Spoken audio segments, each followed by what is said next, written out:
is unbelievable. Hmm. I'm telling you, this is something else. Singer, songwriter, composer for the legendary group, the Isley Brothers. I mean, his name says it all. How you doing? Happy holidays, first and foremost. How you feeling? Good, good. Thank you. Same to you. Oh, man, it's great. So I know that you got a lot going on, and I just want to give a little summary and, to the audience so they can get an idea for those that have been, living under a rock. And for all the fanatics, all the people that are true fans across the world, I'm sure they wouldn't mind if we revisit. Yeah, Born in Cincinnati, Ohio. that's right. Cincinnati, Ohio. Yeah. How was that like?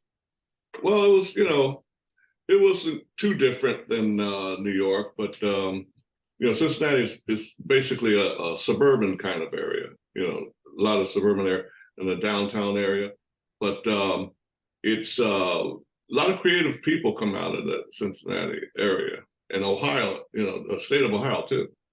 Yeah, That's what I'm talking about. I mean, there was some kind of magical dust that was like going around, man. Because I mean, so much talent that was coming from there.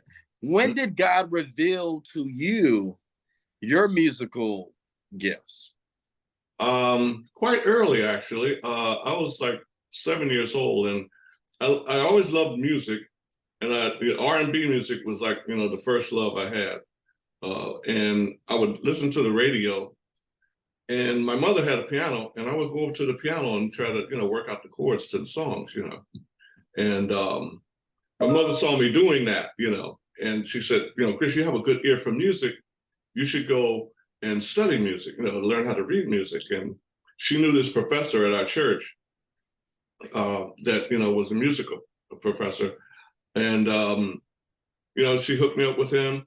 I started taking lessons, and from that point on, music was a big part of my life. Wow, is that something else? So it was just this divine intervention that just happened to just come. And that it's really rare when you hear these stories. But I mean, it's just phenomenal that 7 years old. Yeah, that's when I started studying. That's just crazy to me. 7 years old. So as you move on, as you progress, now you're 7, now you're 8, you're 9, you're moving up. Your sister, she marries Rudolph Isley. Yeah. And next thing you know, I mean, this is unbelievable, because here you are now. You got this situation happening, and you totally don't know that this is going to happen. I mean, was the group something that was presented to you? The idea of you being part of the group, how did that come about? Well, when I was in high school, and a little before that actually, in junior high, I used to go up and visit my sister and Rudolph in New Jersey. They lived in New Jersey at the time, and in dealing with all the brothers up there, Ernie and Marvin had moved up with them too, because Ernie and Marvin, they were my age, Right. And I found out that Ernie could play drums. So I said, hey, Ernie, let's, I know some songs, why don't we play together, And, we started playing together, and Ernie, he could play the drums good, and we had a good, connection there. But I said, hey, we need a bass player to round out this trio, because trios are pretty big back then, Right. Ramsey Lewis Trio, the Young Hope Trio, And so we got Kelly to buy Marvin a bass, Marvin Isley a bass. And so we said, Marvin, you got to learn how to play the bass, man, because, that would round out this trio. And so he practiced and practiced and practiced. And so we formed a trio. We called ourselves the Jasmine Trio. And we would play like local, like gigs in New Jersey, like high schools, churches, We even played a bowling alley at one time, Right. And so, the older guys, they were in Motown at the time. They were recording with Barry Gordy in Motown. and they would come to some of our gigs, come see what we were doing, and they would come to our rehearsals, just check us out, and at one point, Ronald said, I'll record you guys, some of your original stuff, because I had wrote some original songs. Wow. And so we went down to the studio in Inglewood, and we started recording, and things were going fine. So after that, Ronald, he said, hey man, you guys should come be part of our band, come play with us. And that's how the six of us kind of got together. We were two separate groups, but then at one point, we just got together as one group. Wow, it was like Voltron. Yeah, I mean, just so it happened, and it was working really well too, because we were playing on the sessions at first, the recording sessions, and then we would go on the road occasionally, because we were still in school at the time. Right. And so on the weekends, we could hit the road a little bit, and things just got better and better and better. And we were recording on the records, and the public didn't know, I guess, we were doing that because we were on the liner notes, but our pictures weren't on the albums. Right. Until 3+3 album, and that was the time when all six of us, we from the 6-man group officially, Right. That's when everybody knew that, okay, this is, yeah, there they are. This is the other guys.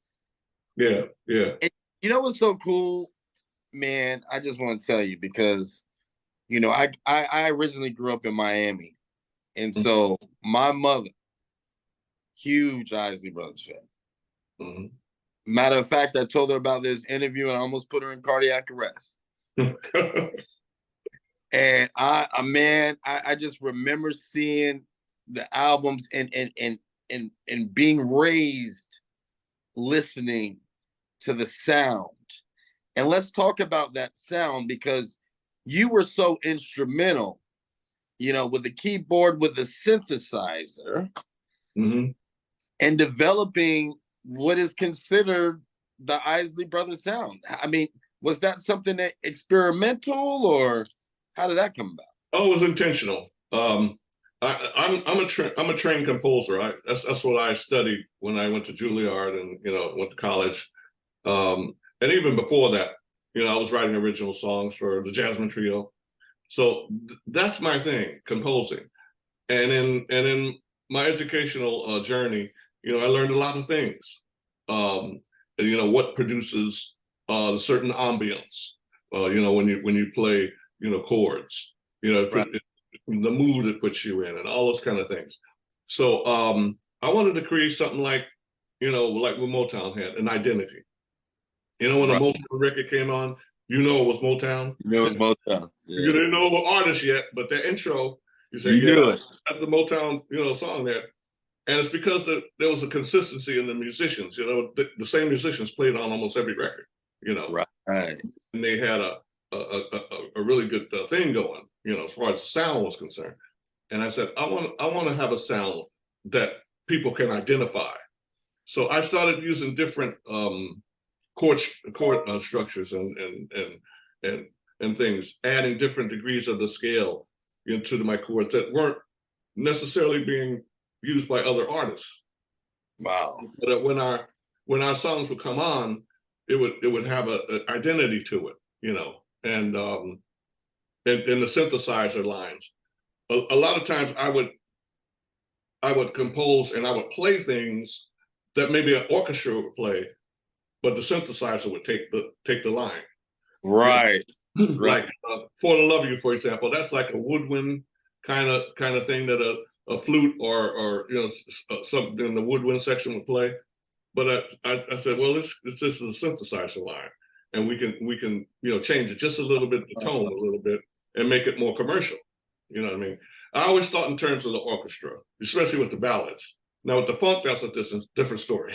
Right. The funk was a little bit different now. Yeah, that's a different story. Right. Do you think the funk was more impulsive? The funk, I believe you just have to have a knack for it. Right. I don't know if you can teach a person how to play funk. Right. You have to have rhythm. You know, you have to have a certain feel, you know, to what you're playing. You know, you got to be tight. You know, if funk isn't tight, it doesn't work. You know, you got to learn how to play with other musicians. You know, that's a whole different kind of thing. And I tell people all the time, if you don't have rhythm, don't even bother.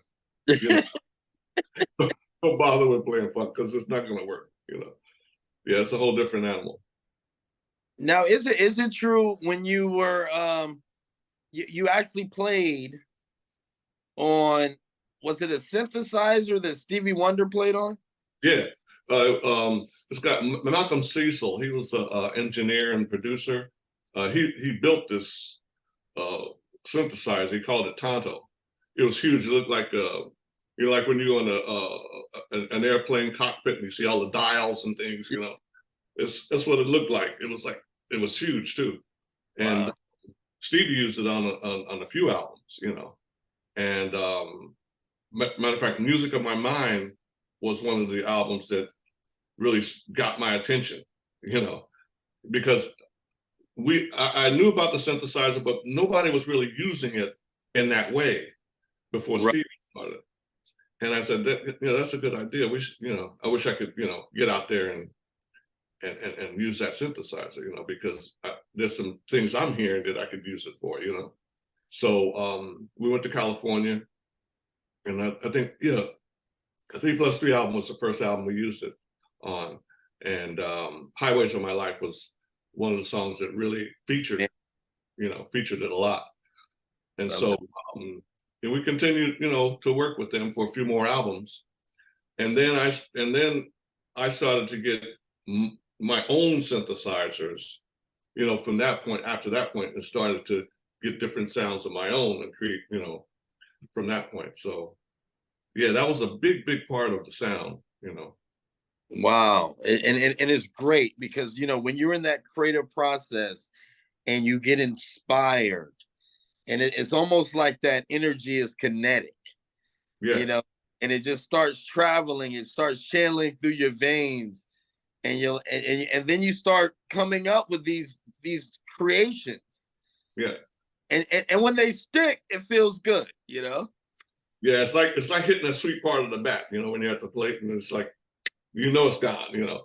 Knock And then it right, knock when it the right music is coming apart. back right, you know, it feels like kind of like that, you know, like you know it's gonna be good, you just don't know how good, you know, because there's a lot of competition, you know, especially back there when we first started. There was so much competition, but it was good competition. You know what I Yeah, mean?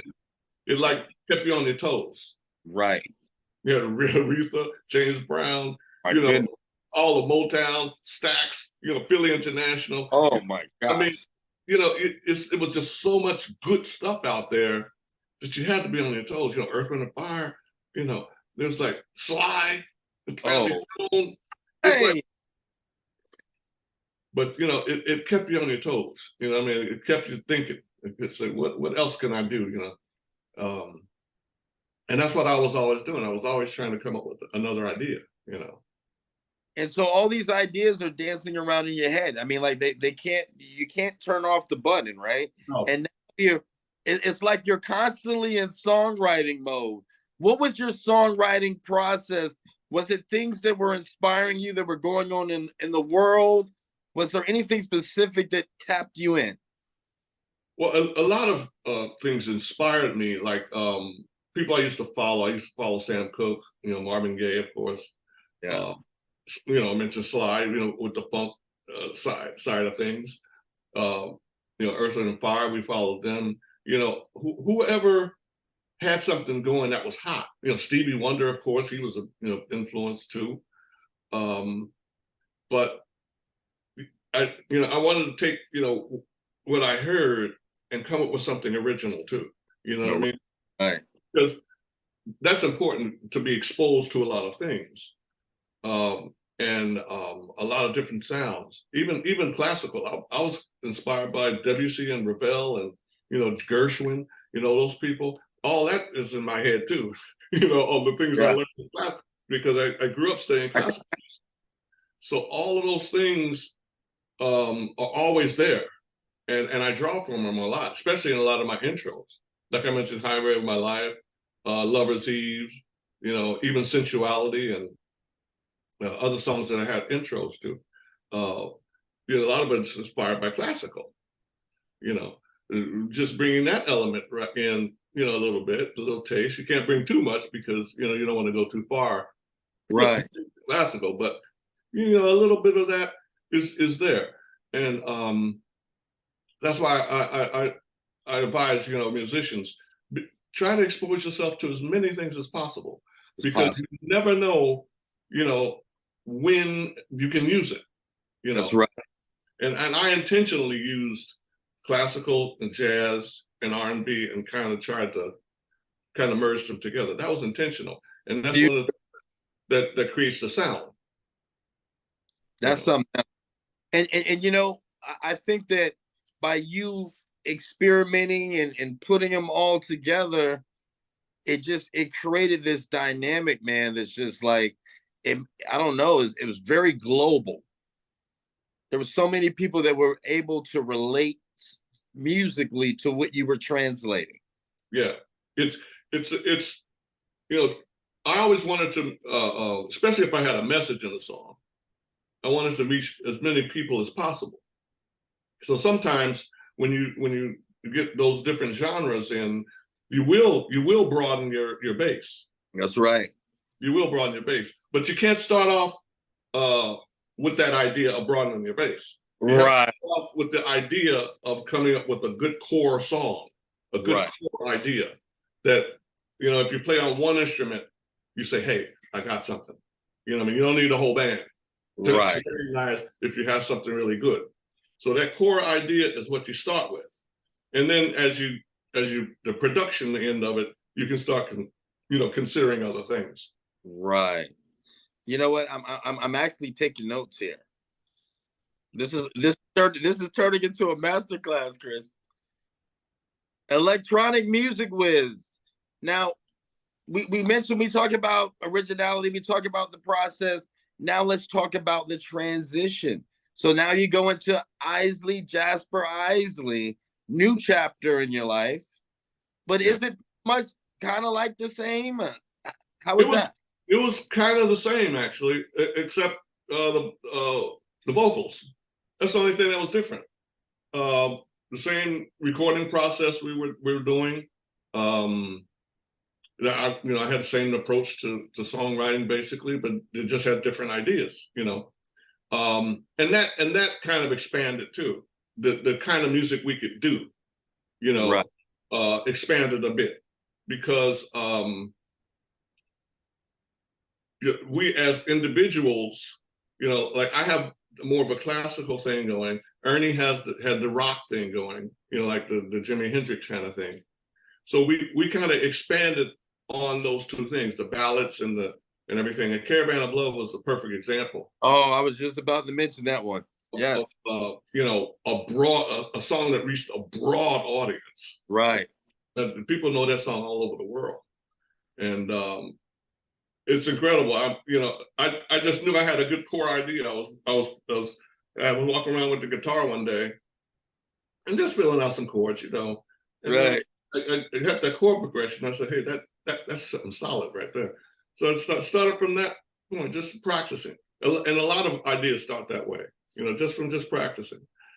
And I'm just so happy that message got out to so many people. Oh man, it's such a good message. Yeah. And you know what the world needs? We need love. Yes, absolutely. We need love. And you showed a lot of love also as an entrepreneur. Love, self-love, because in order to have love for yourself, you have to be willing to go out and do things, invest in yourself. You invested in yourself. And not only did you invest in yourself, you started your own imprint, right? So we got Gold City Music. Mm-hmm. How was that trip? Well, Gold City Music is my own record label. I wanted to give it a name that kind of it was a name that showed what I was about, and Gold City is named after the the city that God brings down from heaven in Revelation, in the book of Revelation. Come on So now. so it's named after that. It's, you know, it's a lot of people say, well, you know, what does it mean? Well, that's what it means. It's looking forward to that gold city, you know, where, you know, that God brings down from heaven. And Wow. my publishing company, Jasper Music, is really not named after me. It just happens to be the foundation of that city is Jasper Stone. Wow. So and that's also part of the Gold City, the Jasper Stone. So That's cool. That is cool right there. Wow. Wow. Unbelievable. So Gold City Music, you're doing your thing.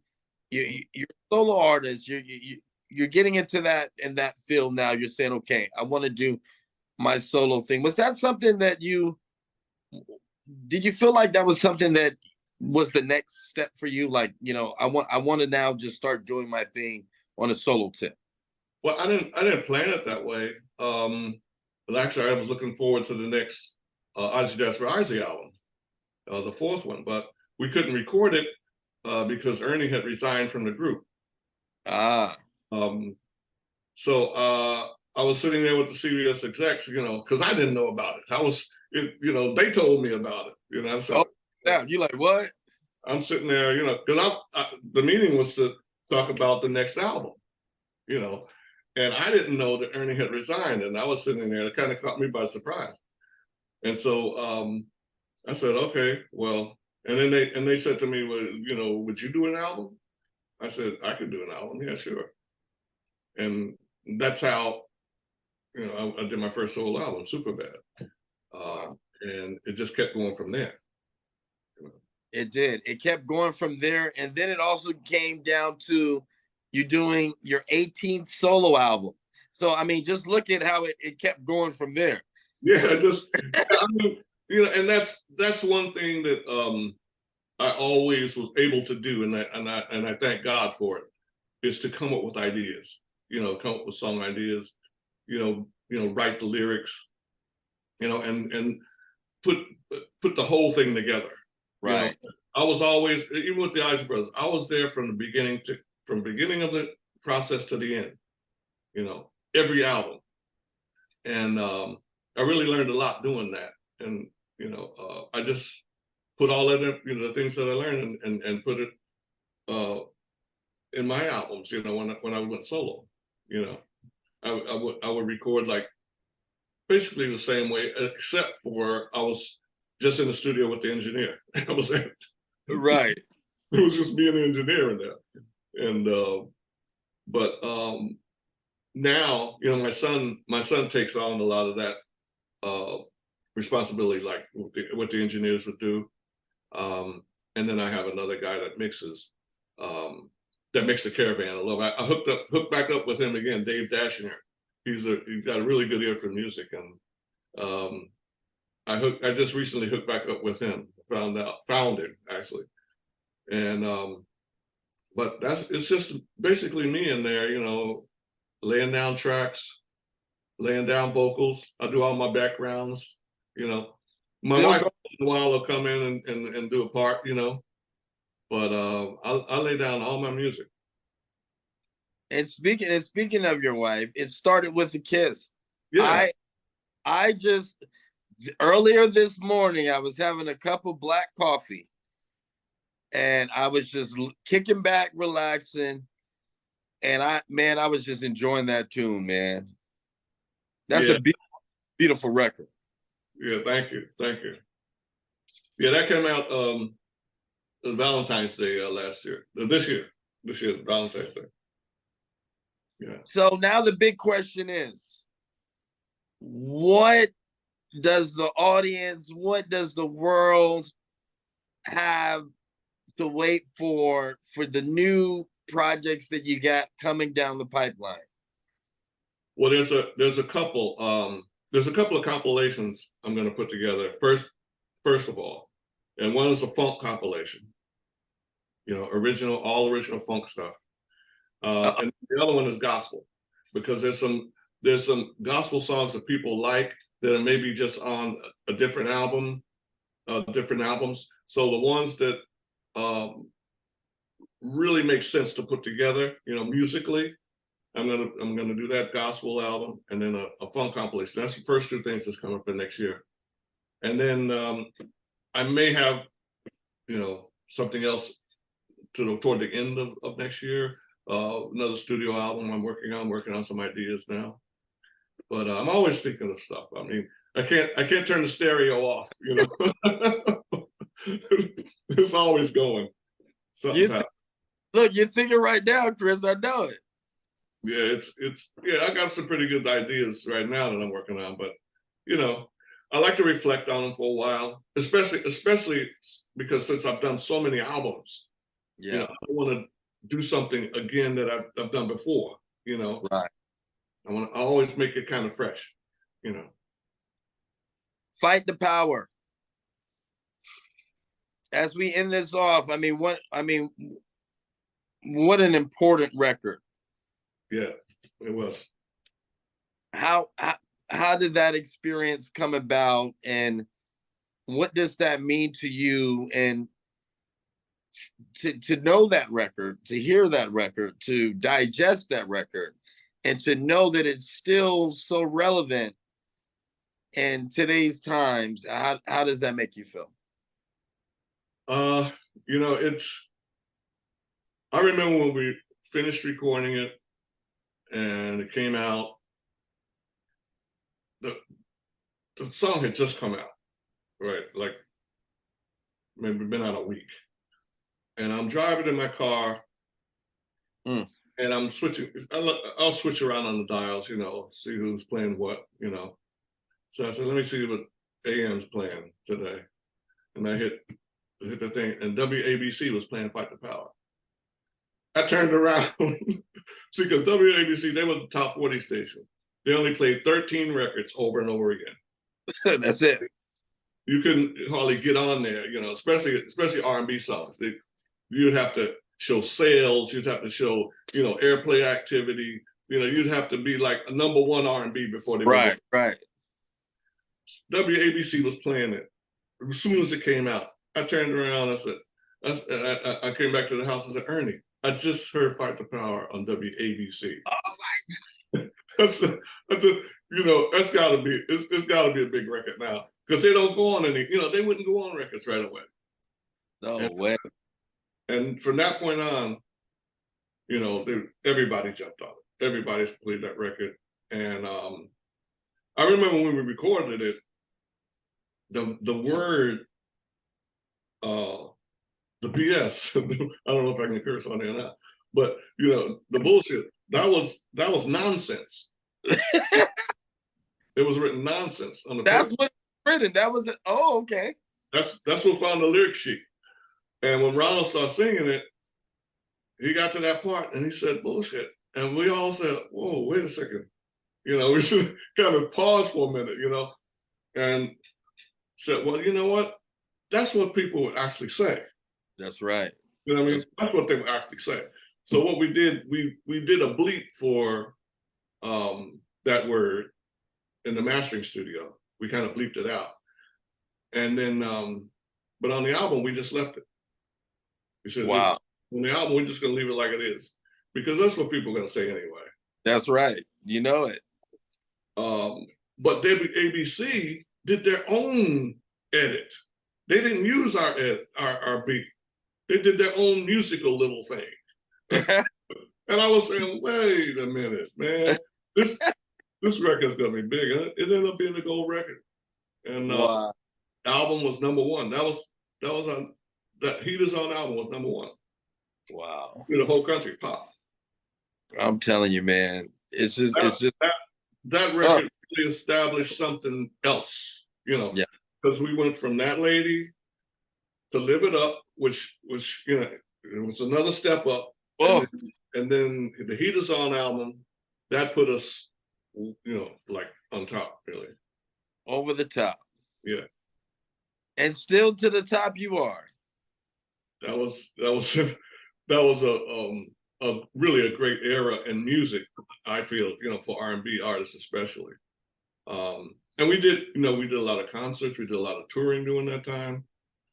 Sold out Madison Garden 6 times. They give you a ticket. It's back there somewhere on the wall. Oh, They give you a gold ticket when you do that. And it was just exciting. It was this exciting era. A lot of, like I said, a lot of respect the artists had for each other. Everybody respected each other. It was really, really a good time period for music. it really was. And you can feel it. You can definitely feel it. Now, when you look at the landscape now, when you look at R&B music now, what is your feeling on where the genre, where the music is going, or where it's possibly heading? Do you feel like it's going in the right direction? Well, I think you could use a little more variety. It's like they're playing a lot of the same kind of productions. You know what I mean? And like I alluded to earlier, when we were coming up, there were so many different styles in R&B alone. Curtis Mayfield. I mean, you name it, Bobby Womack. Man, it's like it was so many different styles that people had. Rufus and Shaka Khan. oh With goodness. Houston. I mean, it's like there was so much going on. And I would like to see more of that. Adding more variety in R&B, because R&B can be vast. Right. If you just the bands, forget the bands. You remember the bands. Ohio Players. Oh man. Us, the Isaac Brothers. I mean, it was so diverse. Yeah. And that's what I loved about that time period, because everything didn't sound the same. Donny Hathaway, you know what I mean? It's just, That's important. it was just great. And it still all that music still sounds good. It's still, oh, what you mean? There's nothing that can beat it. In my person, my I wish it would be played more. You know what I mean? right. And more artists would go in those directions. You know what I mean? Because it created such a good atmosphere. You can just put on the radio and just leave the radio on, because they played everything. Stevie Wonder would come on. Oh, yeah. Aretha Franklin would come on. You know what I mean? It was like you never had to turn the radio off. Right. And sometimes now when you put on the radio, it's like you're listening to one long track. Yeah, it's the same record over and over again. And it's like, well, I heard that already. You know what I mean? Right. And, there's some good stuff, especially internet is playing some good stuff. I have to say they're playing more variety. Right. But the mainstream kind of, the programming is kind of, small. Yeah. The list is kind of small. So you got to be courageous. Is there any good advice outside of you got to be courageous and also having an open mind? Is there any advice that you would give to aspiring musicians, singers, songwriters, the whole nine? I'd say try to do as much as you can, because if you're just doing one thing, your amount of to sustain yourself in the industry is going to be limited. Right. Try to be a songwriter. Try to produce your own records. The more that you can do now is very important. It wasn't that important maybe years ago, but now it is, because right. You put something on Spotify, you're not going to be paid that much, especially if you're just an artist. You know what I mean? You're not going to be paid. So try to do as much as you can. I know everybody's not a songwriter, but and be honest about what you're doing. Get other people's feedback. Is this really something good? Because you need that. You need that feedback. You need that, especially when you're first starting up. Now, if you've been in it a while, you kind of know. You can listen to your own stuff and say, yeah, well, I better start over. Right. You know what I mean? But that experience teaches you. But when you're first starting out, get some good opinions, and also, if you do get approached with a deal, get good legal representation, because that's just as important as your talent. Very. The document you sign, or document you sign. Very important. Chris, how do they follow you? I know that you're a busy guy, but if someone wants to know what's happening with Yeah, you, stay updated. just come to chrisjasper.com. And once you get to chrisjasper.com, you can go into, the stores. You can get to Facebook, wherever, whatever I'm doing, you'll find out at chrisjasper.com. I'm definitely going to be a regular visitor. All right. And I want to thank you. We got to collaborate sometime in the future. You got to come out to Vegas, man. Who knows? Maybe we can throw down something. There's been some time since I've been out there. Yeah, it's be nice to come back to the place and see what's going on. I know a lot has changed since I've been out there. Oh yeah, it definitely has. Well, listen, man, I just want to thank you from the bottom of my heart for all the musical contributions. It's almost like the music that you've made has been a soundtrack of my life. And I just want to thank you for that. And I'm sure there's so many people in the world that, whether we had to escape from, whether it was oppression or whether we had to find a moment of joy, whatever it was, you were someone that created that path and gave us a way to be able to smile and dance and have fun, man. And God has truly blessed you. And I hope you have continued blessings as you enter the new year. Well, thank you, man. That means a lot. And check out my version of Old Lang Syne. I did a new one for the new year, because I didn't have, I recognized I didn't have, songs for the holidays. So my wife picked out, she said, I think you can do something with that Old Lang Syne. And I said, okay, I'll give it a shot, and I liked how it turned out. So, folks should check that out too. Maybe they could use that for their New Year's celebration. Absolutely. Absolutely, my brother. All right. Thank you for being on the Mental Margarita Show. Ladies and gentlemen, Chris Jasper's in the building. And let's shake the world. All right. Peace. Peace, my brother.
Sexiest man and woman alive brand.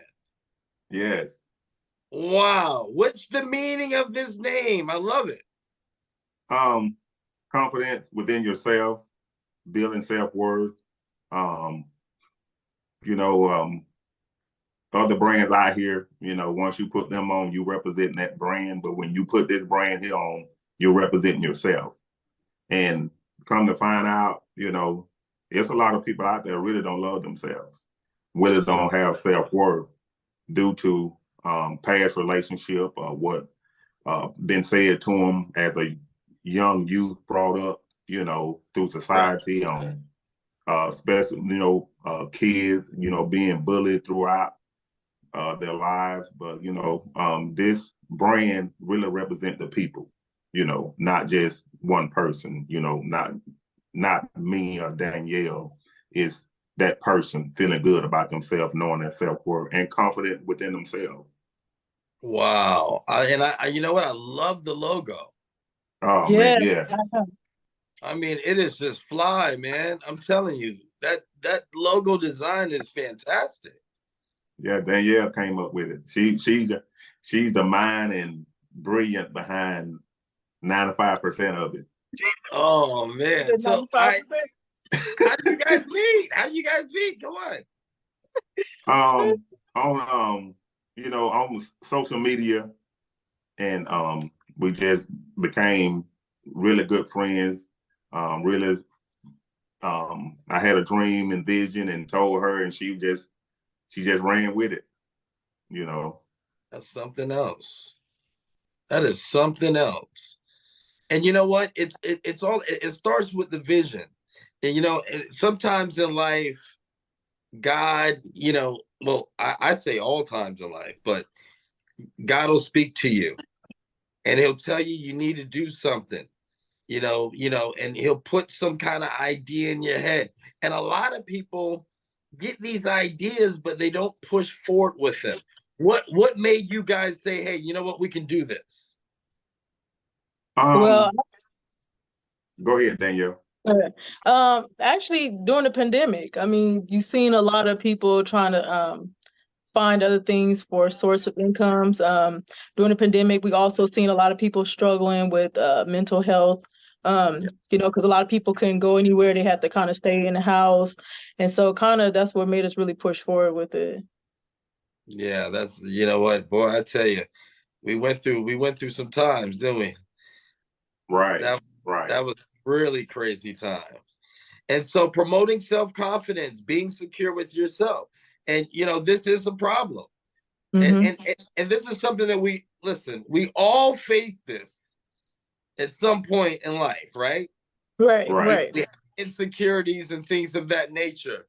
So what are you guys doing to push this message with the brand? Are you guys getting involved with youth groups, things of that nature?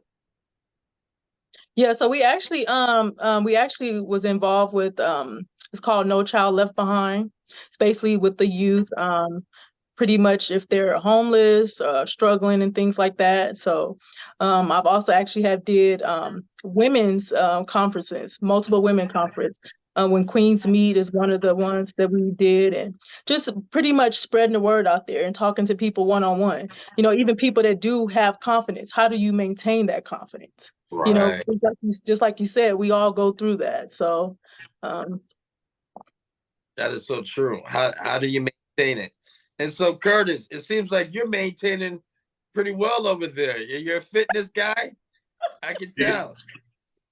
Yes. I've been doing fitness for about 30 years now. I used to be a bodybuilder in my 20s, and once I got out of that, I started doing personal training, just really keeping myself up. But you know, I always wanted to be, you know, had a mindset of helping people, you know, take care of themselves. And you know, we have a doctor office right by the gym, and I try to tell people, hey, if you come to the gym, you won't have to go to the doctor's office. You know, so. But that always been that working out and helping people build themselves in the gym. That always been like a real thing for me. You know, Wow. so Now, And then is this something that you did, since high school? Were you in sports, things of that nature? I was a basketball player.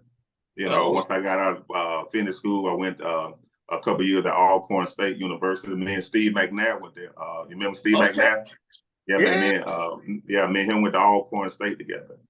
And once I got out of that, came back home and got into bodybuilding training. Wow. Yeah. So bodybuilding training. So why you're doing the bodybuilding, Danielle? Can I get some of your background? I mean, you're designing logos. Is this something that you've always had in you? You know what? It's so crazy because it seemed like every day I keep challenging myself. I created the website. I do most of the product myself. I pretty much do, like Curtis said, pretty much a lot of the footwork and stuff like that. But I'm a mom, one child who's in college. I used to play basketball too. But Ah, he don't want that. He don't want that. He don't want that. But no, I used to play. Look me up, y'all. Look me up. No, I'm just joking. But so I don't know. It's just something that you see a lot of women that I see myself that have a hard time with self-confidence. You know what I mean? I get this question a lot. Even when I go places, actually, to be honest with you, people don't ask how do you get it. They actually how do you maintain it? I hear that a lot. wow. Because yeah, I actually hear that a lot. So, but That is deep stuff right there. How do you mhm, maintain? And now how do you guys maintain this idea? Moving it forward. There's a lot of competition in the market. So mhm. what are some of the steps that you guys are going to take to really be prevalent? Man, Well, we had walked away about 100 so times. many times, and God always, he always do something to keep this business together, and That's it's just amazing, and he won't let it die, and that tells us that it's really bigger than what me and her see. Oh, absolutely. Absolutely. I'm telling you, Yeah, but it's hard. that logo. And I got some ideas that I wanted to talk to you guys about in the future because I can see a lot of different people wearing that. It's Yeah. really nice. So what, you guys got tank tops, you got hoodies, you got We got tank tops, we got hoodies. Look, oh, let me show you this. We got shirts. These are the man shirts. I got some stuff on here for y'all to see. These are the man shirts, and it's like a 3D. I don't know if you can see it on there. that's nice. That is But Yeah. hold nice. on, no. Let me hit you with what a lot. You said it's a competition out there, but how many people have man underwear? We Man have underwear. our own Oh, underwear. What? What? oh, Yeah. hold on, hold How many on. how many people have sex with men alive with underwear? Not too many. Not at all, actually. That's tight. Yeah. So So we we have have everything. But sandals, everything. women's lingerie, women's swimwear, um, hoodies, workout apparel for women's and men's, cups, shot glasses. Um, we have a lot of stuff, Oh, no. Oh, Yeah, 18. yeah. Yeah. So, So I and mean, dude, there's a lot of conventions, vendors, stuff like that. So is that what you guys do to push it? Yeah, I but do. I know I did a lot of pop-up shops out here in Las Vegas and a few out of state. I don't know if you heard of Pop-In Market is where Urban Las Vegas, Urban League, they're pretty known out here. They have their hands in a lot of different things. Las Vegas Culture is another one that I've did a lot of pop-up shop. So just kind of really spreading the word. You got to start home first. I start here in Las Vegas. Curtis is hitting it in Mississippi, and then just growing from there.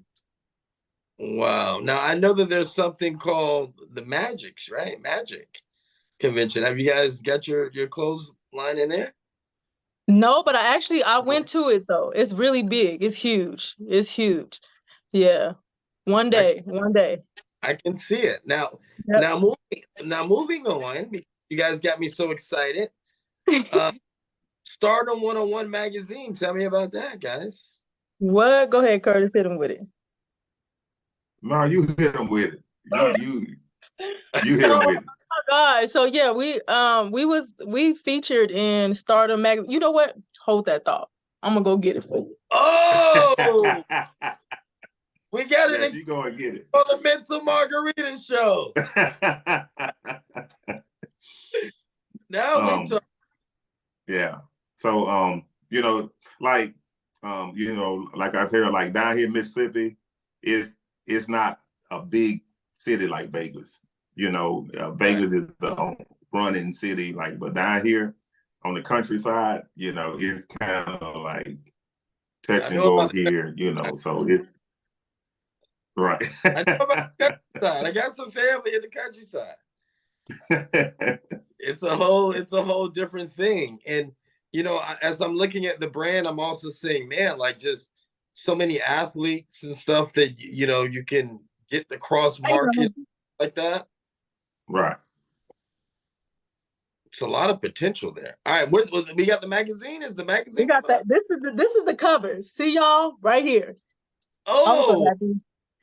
And this is me wow. and Mr. Jackson. That's us. Cool. Congratulations, guys. Yeah. Yeah. So we have a link too if y'all want to purchase some. Yeah, that's pretty cool. What is the link? If they're interested in getting this brand that's about to take over the land, where do they go? You can go. Go ahead. Sorry, go ahead, Kurt. www.sexistmanwomanalive, all together, no space, .com. www.sexismanandwomanalive.com. Yeah. Now, let's talk about the Mississippi water crisis. Yeah, we donated to that around about the first of the year up in Mississippi. They had a bad water crisis. They didn't have their water got contaminated. They didn't have drinking water. Deion Sanders coaching at Jackson State University. Right. And so we sent out a whole lot of water up there through my sister. She's a big donator through their church and stuff. So we donated through them and got it up there. Oh, that's cool. So, yeah. So you guys do things for the community and stuff like this. You want to be really involved. Mm-hmm. Yeah. Danielle, tell about the plaque. Oh, the plaque. Oh yeah. So we did get a plaque from last year for doing good deeds. 2022. Yep. What? Las Vegas culture, just for being involved, doing a lot of good deeds. Yeah. I mean, a lot of stuff we don't really push out there. A lot of stuff is more private, you know what I mean? Right. Because we want really what to be focused on is really, the help and stuff like that. But we're always open to help, if we can. And, it's a lot of other resources out there as well, too, other than this. But that's great. we got a plaque for that. They got a plaque. Oh, I can't show y'all that because it's at my job. Yeah, so we've been doing pretty good. Yeah. So what would you guys say to young entrepreneurs that are trying to get into the fashion world? What a piece of advice would you give them? Because they might be wanting to walk away on their 101 time right now. They need you guys. What would you guys tell them? I would tell them, don't give up on your dreams. Believe that God gave you a gift within yourself, and push it. Don't give up on it. Push it. That would be the most important thing to tell them. Don't give up on your dream, no matter how old you are. I mean, here I am, 52, and we got started with this when I was 50. I always wanted to be a model or do something for as helping people, my own brand and stuff, So now God have gave me the opportunity to do it, and It's happening. It's happening. I'm It feeling Yeah, just, and I would say be consistent. That's really the key for me that I've noticed on my end, that sometimes even where sales is not being consistent, you're not getting the type of response, or you're not getting interviews such as we are, you're not getting all these opportunities. And a lot of times, we as people, we get impatient. When we don't right, see the fruits of our work, it makes us get, impatient, and it kind of wavers, what we want, our passion. So I would say to the young people, find something that you like, no matter family, even family, friends, or close and loved ones, find something to it, stick to it, and just be consistent. Yeah, it is. Because, faith without work is what? dead. Dead. Right. Right. So, And you guys are alive. I mean, I got the sexiest man and woman alive right now.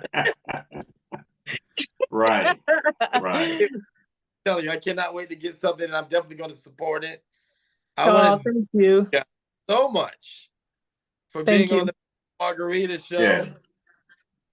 And let's run Right. this website one more time.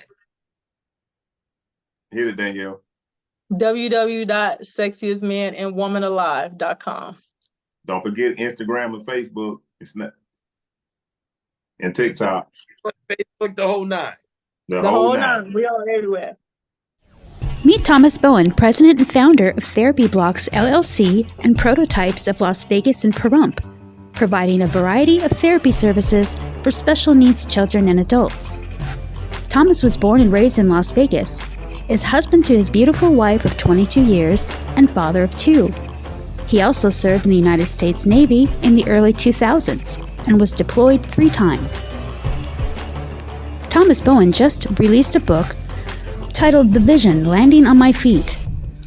This book is a first-hand account of an American youngster who relentlessly faced a never-ending series of challenges in life. From childhood setbacks to heartbreaking deprivations and warfare trials, everything helped him build the resilience he needed to build a business empire of his own. No amount of education would have groomed him the way his personal life experiences did. But will he be able to leverage his resilience and sturdiness to make his entrepreneurial dream a reality? Find out more and order your copy of The Vision: Landing on My Feet today, now available on Amazon.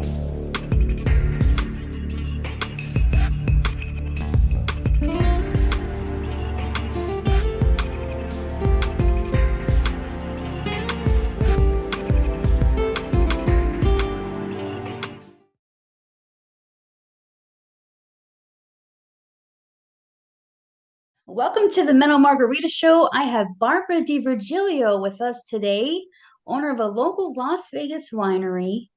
How are you today, Barbara? I am wonderful. Thank you for having me. And thank you so much for being a woman-owned business in Las Vegas. That means so very much, and inspiring to other women.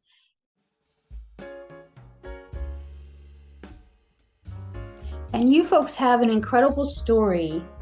You originally hail from Pennsylvania, and you went and moved your entire winemaking operation, which started in your home, all the way to Las Vegas. And now this wonderful wine is produced right here in Las Vegas, Nevada. So tell us what happened in between. What inspired that transition to go from East Coast to West Coast, and why Las Vegas? Well, we started making wine in 2011 as a hobby, as most businesses start, to give as Christmas gifts to our friends and family. And the friends and family really liked our wines, and they kept coming back for more. So then we started to get licensed. We got licensed in Pennsylvania in 2015, where we had our winery in our 1920s Sears Craftsman home.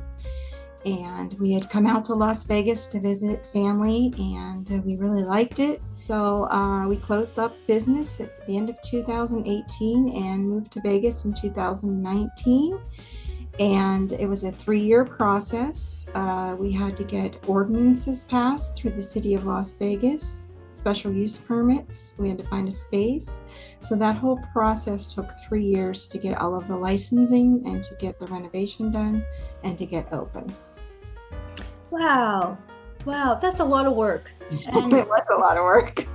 and we're proud of you. You found the space, which was pretty. You told me a little bit of history. It had been a bakery and had been teaching children the culinary skills, and then there was dancing going on. Now you folks find this space, and you brought in a winery, local winery. So support local, everyone. Make sure that you're reaching out and taking care of our businesses that are in Las Vegas. And Pine Hollow Winery is one of them. So we have to put that out there. So you find this building and you've transformed it into just this wonderful place with ambiance. You've fused arts and culture, and you've got some amazing wines. One that won an award, the Luscious Pear. Yes. I was looking at some of the lists of some of them. Hot stuff has chilies in it. You've got the Toasted Joe, which sounded like, I was looking at the description, sounds like you're having a s'mores.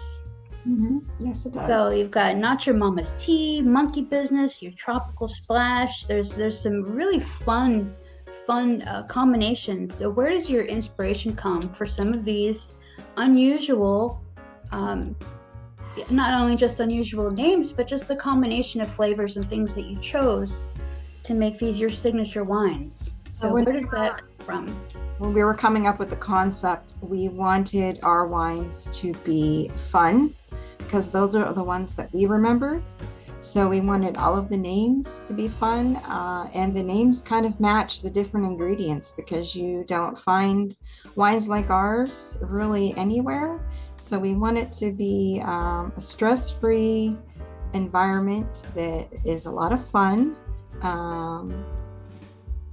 We just want people to come in, enjoy the space, and enjoy our wines.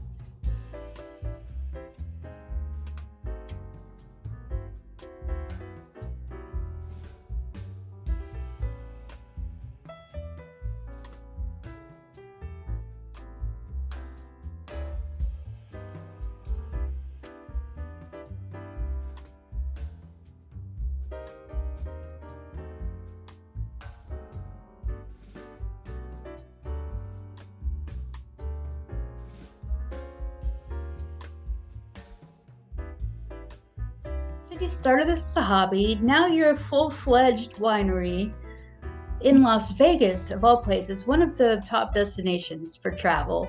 Plus you ship as well. People can go to your website. They can order whatever they like. 21 and over, please. And then, you've got, tell us about Wine About It happy hours, which sounds really fun. So when does that happen? What time? You've got a special deal that you offer? Wine About It happy hours are Wednesday through Friday from 5 to 7 p.m. You can pick glasses of wine at $5. That's our special that we run all the time. It's just meant to be a place to come and relax after your long day of work.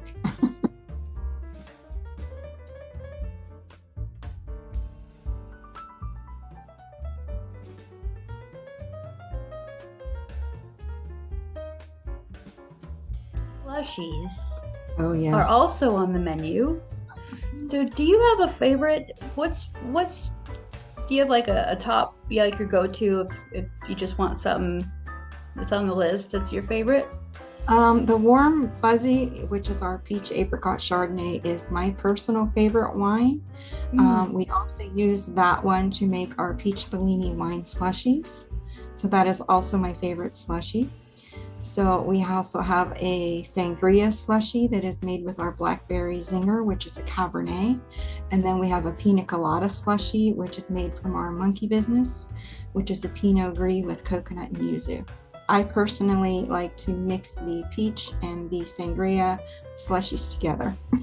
So yuzu is a type of fruit. It's an oriental lime. Okay. Neat. And how did you come across finding that to even make that an ingredient? And my husband is an ex-Marine, and he spent some time in Japan. That's very wow, wonderful.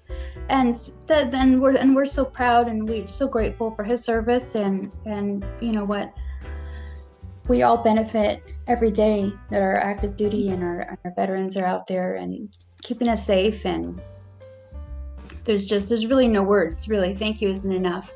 And we have to remember that they've given everything, and we appreciate that. So well, this is really fun. And 3 years now, there's a lot, like you said, between licensing, between finding the spots, between getting everything that you needed. What's the process like? So explain it to people that have no idea. They want to come in, they come there and they sit and enjoy the wine, but they don't understand maybe everything that goes into what happens before it's ready to pour.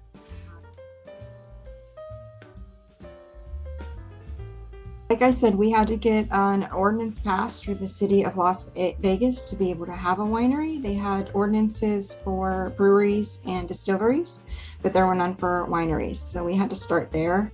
We're also licensed by the Alcohol Trade and Tax Bureau. That's on the federal level.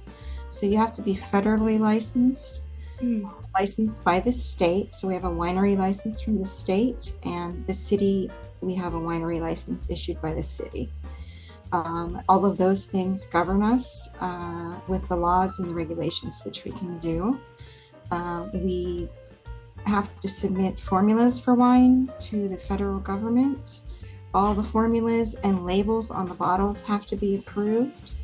It's not something that we can just, decide on our own what we want to do and just do it. Everything has to be approved by the federal government, by the Alcohol Trade.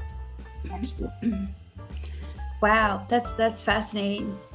So going back to before it even goes in the bottle, how do you choose your grapes? Do they come, you specifically pick some from different regions that you like? We have a few varieties that we get from the Lake Erie, PA region. Our Niagara grape and our Nore grape, we source juices from different vineyards. We don't personally own a vineyard. So you don't have to have a vineyard to have a winery. Wineries just produce the wine. So we source our grapes and juices from different vineyards. So we're currently sourcing from Pennsylvania, Michigan, and Washington are the new places that we've added. Our goal was to bring things into the West that were not currently here. So a lot of the Westerners never heard of the Nore or the Niagara grape, and that's because it's an East Coast grape. And is that regional because of the climate too? They do better there. A lot of people in the West don't realize that the Finger Lakes region, Pennsylvania, New York, Ohio, all those states, is the second largest grower of grapes in the United States, next to the California region. Wow. That is why we're trying to bring some of the East Coast to the West. That's why we do what we do. What a great way to do it too. It's not received very well by everyone, but we try very hard. We want to bring in different things, that aren't here. And the more people that get to taste it and experience that, then the more you have new followers, new believers, and people have to be willing to try new things too, like you said, and be open to. When they come into our place, they have to be open to try new things and to receive what we're offering. Now, you get the grapes, and then how long is that process before it's ready? Because I'm impatient, and if I know something's brewing and something's like getting ready, I'm eager to try it out. So how long is that process? Right. So there's no wine before it's time. Okay. So we make our wines mostly from juices. So the juices take out one step. So you're starting at the juice form. Those go anywhere from 6 weeks to 12 weeks for juices. And then we make wines from whole fruits, and those can take up to 10, 11 months. Because you're starting out with the whole fruit, and that adds in an extra process. So we have 4 currently that we make from whole fruits. Our Luscious Pear is whole pears. There's no grapes in that wine. Same with our Strawberry Fields. Our Tropical Splash is made from whole mandarin oranges, pineapple, mango, and banana. And our I Got the Bluesberries is made from whole blueberries. So those ones definitely take longer because you're starting with those whole fruits. And he's looking to add a whole pineapple wine in there and get the alcohol up to 24%, which Wow. is a little high for wine. So you can go up to 24% and still be considered wine. So someone challenged him, so he's going to do it. Good. And now the rest of us know this as well. This is important information and a fun fact to know. I like that. Yeah. So, So wow. the wines that we have that are from the whole fruits, the alcohol levels are higher than normal for wines. That's really neat. That's exciting. So we're at the Mental Margarita Show. It's not all about drinking, but we do like wine. And we're so you have live music set up on your happy hours. You also have some specials where people can come in and taste a variety and kind of like a sampler. Tell us about that experience, the tasting experience. So, because people need to know that they come in and do that just like they could anywhere else. Yeah, so you can come in anytime during our open hours and do a tasting, except when we have the live events going on. It gets a little crazy in there sometimes.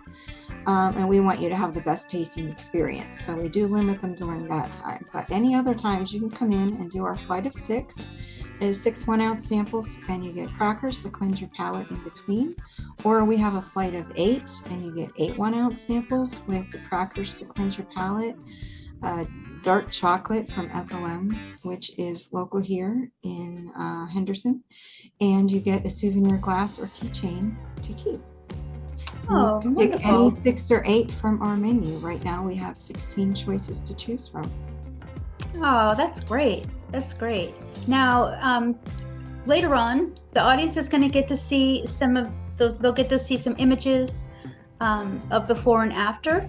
They're going to also be able to see some of your top wines that you have on the website available that they can order. People can come in and taste with those descriptions and things. And also, if people want to not only just come in and visit, if they want to place an order and they're not able to come in person, how should they contact you? How can they follow you to see what's happening at the winery? So where's the best place? So we have our website is just pinehollowwinery.com. We have all of our events listed there. All of our wines are listed there, and you can click the link for shipping. And we currently ship to 39 states, and you can purchase right through our website. And we get an email with your order, and we pack it up and ship it UPS to you.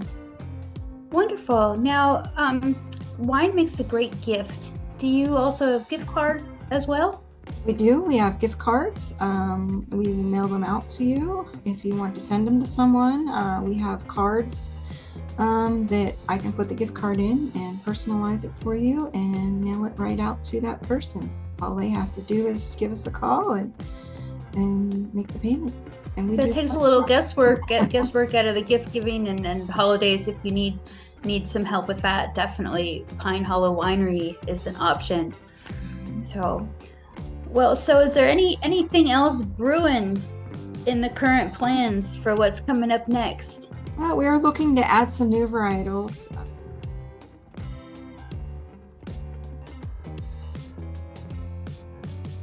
New varieties, you said? Yes, And some new varieties from Washington, possibly a Malbec and a Rosé and some other things. So we are looking to change up the menu. We changed up a little at Christmas time, so we'll be adding back some of our Christmas items. We have a peppermint and chocolate Merlot for Christmas, and an item called Ginger Snapped. It's a ginger cookie wine. So we'll be adding some items back on for Christmas. Oh, that sounds fun. We'll have our live entertainments and our paint and sips, and you can book our venue for birthday parties or wedding receptions, all kinds of things going on.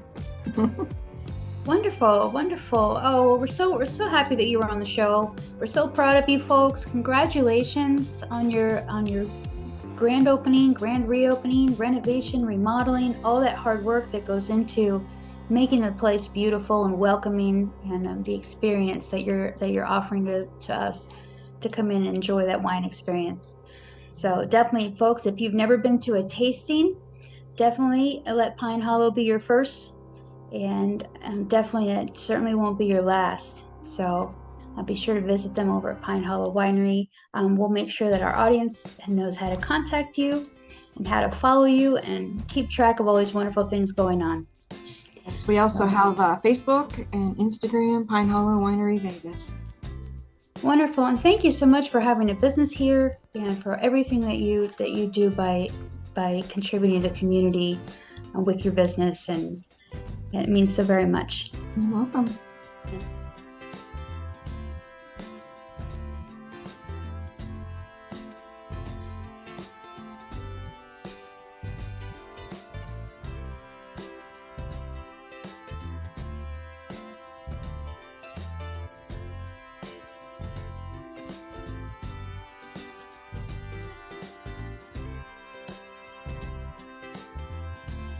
Pine Hollow Winery wines are created to be fun and unique. You can see that in the names and ingredients that have been chosen for them. Please enjoy them in the spirit in which they were created. Pine Hollow Winery is the only Las Vegas winery and is very proud of that accomplishment. After a 3-year effort, their newly remodeled, independently owned Las Vegas winery is ready to receive guests.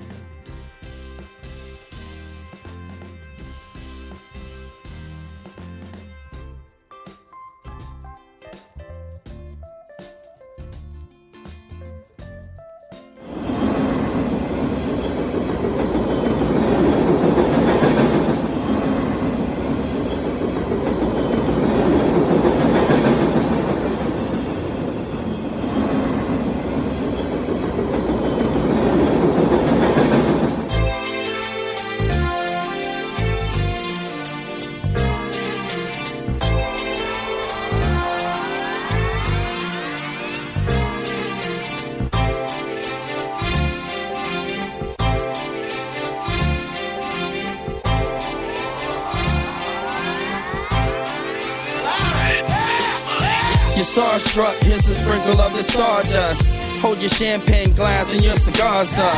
See the guys with mob ties drive the cars up. Bright lights, most nights they buy the bars up.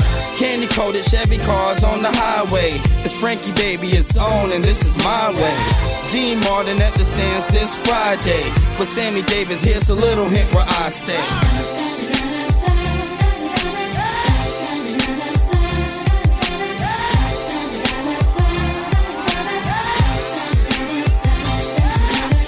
The city shines like Liberace's mansion, and you know Elvis had the whole city dancing. Showgirl silhouette steady prancing. Shout out to June, just the Copa Girls anthem. Legal gambling, yeah, that would tempt me. It's Sin City, holy water couldn't cleanse me. And Wayne Newton had the crowd in a frenzy. Live at the Stardust, the seats never empty.